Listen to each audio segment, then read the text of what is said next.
Ya, kamu ngeliatin aku terus. Wah, ini baik banget kupu-kupunya.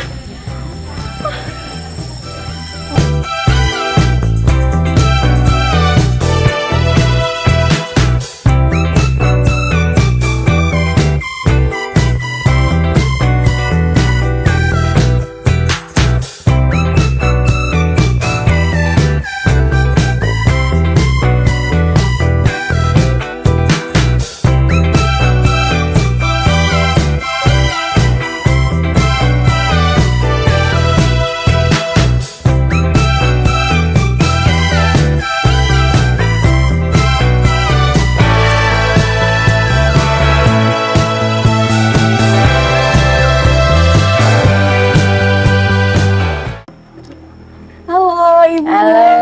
Bagaimana kabarnya Ibu? Baik. Oke. Nah, ini Oke. kebetulan kita sudah ada di Museum Kupu-Kupu ya Bu ya? Iya. Nah, ini kalau boleh tahu, boleh nih Bu, untuk awalan perkenalkan nama Ibu, terus jabatan Oke. Ibu di sini. Diri aja kali ya. Iya, boleh, Bu. berdiri. Saya Herawati Soekardi Jausal ya. Jadi saya tuh ketua Yayasan Sahabat Alam. Nah, Taman Kupu-Kupu Gita Persada ini adalah salah satu aktivitas di bawah Yayasan Sahabat Alam. Oke. Tapi kalau untuk Taman Kupu-Kupu Gita Persada ini sebenarnya mulai kapan sih Bu berdirinya? Kita sambil jalan mungkin ya, kita oke. mau lihat ini. Jadi seperti ya di apa dalam namanya sini. Taman Kupu-Kupu ini sebetulnya mulai ketertarikan setidaknya ya dengan kupu-kupu itu mulai tahun 97 loh sebetulnya. 97 itu belum lahir itu. 97 itu karena waktu itu ada seminar nasional biologi gitu. Oke. Dan kami mulai suami saya pelayang, jadi dia ingin menghias gedung serbaguna Unila itu dengan kupu-kupu. Kami mulai memotret kupu-kupu ya, keliling kampus. Kok bagus ya kupu-kupu macam-macam. Nah, mulai tertarik di situ. Jadi kita mulai deh, kita nyari informasi tentang kupu-kupu, nyari buku, nyari kontak person. Jadi karena saya memang biolog ya, saya juga dosen di Universitas Lampung tadi ya kan. Jurusan saya memang biologi gitu. Wah, Jadi mulailah ya udah mengalir aja ya, kita mulai yuk gitu. Kita konservasi kupu-kupu aja. Mulai di rumah, tadinya 2 tahun di rumah, terus saya ketemu kepala dulu Kak Anwil lah ya, kepala dinas kehutanan. Terus ditawarin, mau nggak ada lahan kita untuk konservasi kupu-kupu, karena di rumah perumahan itu kan kecil. Mulai oke, ya udah, saya bilang saya mau. Saya akhirnya mulai di sini, mulai survei dan sebagainya. Jadi dan memang itu mulai dibukanya kapan ini Bu? Kalau untuk Taman Gita Persada sendiri? jadi dari awal itu memang udah dibuka untuk umum. Dari tahun 97 itu? Dari 99. 97 tuh iya di rumah. Oh, 97 di rumah. Di terus rumah kalau di belakang di sini 99. berarti ini usianya udah sama kayak usiaku ini. Nah, iya. Udah 5 tahun ini. Nah, Bu. iya, maka itu udah lama sekali kan. Nah, tapi memang yang kita lakukan adalah konservasi kupu-kupu Sumatera ya. Oh, Yang namanya konservasi itu kan ada pelestariannya, artinya nggak boleh punah. Terus ada pengelolaan yang berkelanjutan dan pemanfaatan, itu namanya konservasi. Jadi memang kami berusaha bagaimana melestarikan kupu-kupu misalnya. Atau ternyata waktu kami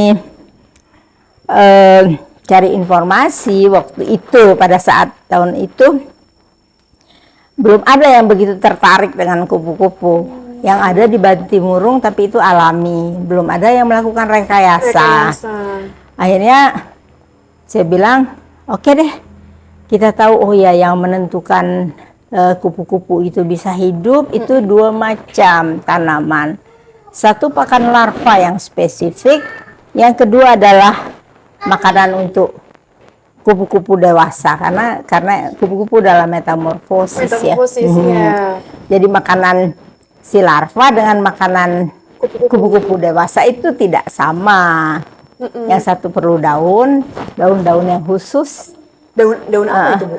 Nah, setiap kupu-kupu beda-beda. Beda-beda. Jadi kalau ada 200 jenis bisa 200 jenis juga daunnya. Oke, terus macemnya. Kalau untuk ini, kalau untuk kupu-kupunya sendiri itu makannya? Ya, kupu-kupu itu kan jadi dia kan si induk meletakkan telur-telur itu udah diletakkan dengan benar sama induknya di daun yang akan dimakan anaknya. Nah, terus kan jadi larva atau ulat ya, dia membesar dengan jangka waktu tertentu dia jadi kepompong, udah gitu. Keluarlah seekor kupu-kupu yang cantik. Kupu-kupu itu yang fase dewasa sebetulnya, ini pradewasanya. Nah, jadi kupu-kupu itu sebetulnya seperempat aja dari fase hidup kupu-kupu dalam siklus hidupnya itu. Nah, itu kita pelajari. Tapi karena kita lihat ini ada gunung di sini ya, ada Gunung Betung ya. Gunung Betung ada di sini. Jadi yang kita lakukan adalah bagaimana menurunkan semua kupu-kupu yang ada di atas itu, biar mereka ke sini, ke Taman Kupu-Kupu Gita Persada ini, dikonservasi di sini supaya bisa dilihat oleh anak-anak dan pelajar segala macam dengan mudah, bisa dipelajari dengan mudah. Itu akhirnya waktu itu memang saya sih perlu sekolah ya waktu itu S3 dan pembimbing saya bilang itu aja jadi disertasi. Jadi emang ya. Jadi akhirnya ya kami survei Gunung Betung itu yang kami sisir dari 5 titik gitu ke atas. Kan Gunung Betung ini tingginya 1.240 meter. Jadi di situ dinaikin, tahuan semua kupu-kupu itu jenisnya apa aja yang ada di sana. Pelajari lagi makanannya apa. Maka kita lakukan rekayasa habitat di taman ini. Jadi rekayasa habitat. Tapi sebenarnya kalau untuk di Taman Kupu-Kupu Gita Persada ini total jenis kupu-kupunya ada berapa banyak ini? Sekarang 200, sekitar 200. Jadi saya punya menantu yang begitu rajin memotret. Jadi setiap ada yang baru, ada di sini baru nih, gitu. Dipotret dokumentasi jadinya. Memang khusus kupu-kupu Sumatera ya, ya. Bu? Nah, mungkin kita langsung lanjut untuk ngeliat-liat ini di museum. Kebetulan ini memang kupu-kupu yang udah lama sekali membuatnya sebetulnya. Jadi dulu kami membuat ini spesimen begini. Tapi suatu ketika, ini tahun 2000-an loh dibuatnya. Tahun 2000-an? Iya. Udah gitu mulai berkembang handphone dan sebagainya. Udah nggak usah lagi lah kita bikin yang seperti ini. Abadikan aja pakai kayak ponsel. Jadi itu yang membuat kegiatan membuat spesimen ini tidak dilakukan lagi. Jadi kalau lihat tahunnya memang kita melakukannya itu sekitar tahun 2000-an. Nah kita lanjut mungkin untuk lihat-lihat ini ya, Bu ya. Jadi memang kupu-kupu ini kan ini ada jenis, kalau orang biologi itu mengatakan famili untuk memudahkan mempelajarinya. Jadi, misalnya famili Papilionidae. Ini khasnya dari keluarga kepompongnya begini gitu ya. Jadi orang biologi itu mengelompokkannya. Nah, yang kupu-kupu besar-besar ini adalah ini Papilio melon misalnya. Ini istimewa juga. Ini Papilio perantus. Jadi semuanya dari family Papilio ya?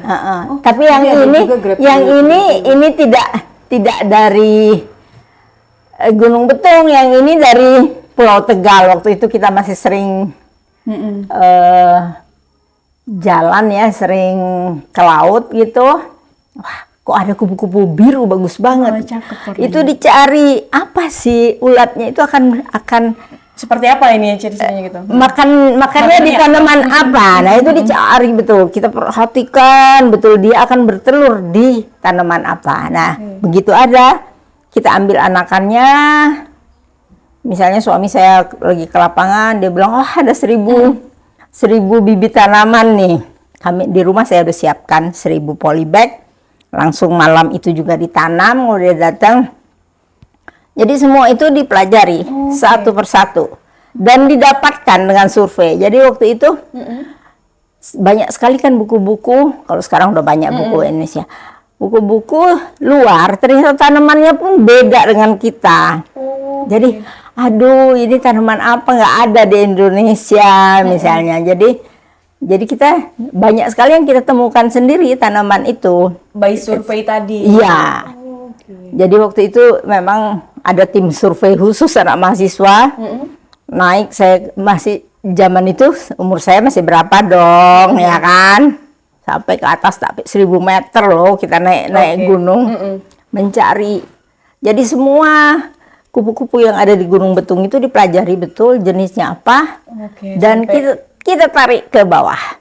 Dilakukanlah rekayasa habitat. Itu yang dilakukan. Jadi itulah yang memang mengerjakannya itu tidak susah karena kita memang apa ya, suka juga, cinta ya, kita senang sekali gitu loh melakukannya, itu antusias gitu loh. Tidak hanya saya, suami, anak-anak dan mahasiswa, tim survei, mereka semua antusias. Kalau ada anak saya tuh kalau lihat daun bolong di pinggir jalan bisa berhenti dulu, bisa ada nggak uletnya, diambil, dibawa pulang tuh hadiah buat saya. Mama aku dapat ulat gitu tadi ini. Oh di batang ini ya udah dipelajari. Jadi betapa komunikasi keluarga itu tersambung gara-gara kupu-kupu. Jadi memang ada sesuatu. Jadi nggak, kalau dibilang oh Bu Herawati, enggak lah, enggak saya sendiri. Saya memang nggak sendiri. Iya, oke. Baik Bu Hera, ini tadi kita udah ngeliat terus juga ngobrol. Ini Mutiara mau lanjut lihat lagi nih ya kan ini masih ada ruangan. Ya di atas juga masih ada satu lagi tapi nggak museum ya. Oke, siap. Kita mau lihat dulu nih Tribuners, ada spot-spot apa aja nih di Taman Kupu-Kupu Gita Persada.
Dah Tribuners, puas banget Mutiara hari ini udah jalan-jalan ke Museum Kupu-Kupu dan juga kita lihat tadi penangkaran kupu-kupu yang ada di Taman Kupu-Kupu Gita Persada Lampung. Nah, tadi kita lihat ya banyak banget jenis kupu-kupunya, ternyata di sini sampai ratusan dan warna itu keren-keren banget lah. Pokoknya Tribuners yang mungkin pengen banget lihat kupu-kupu secara langsung di habitatnya, langsung aja datang ke Taman Kupu-Kupu Gita Persada.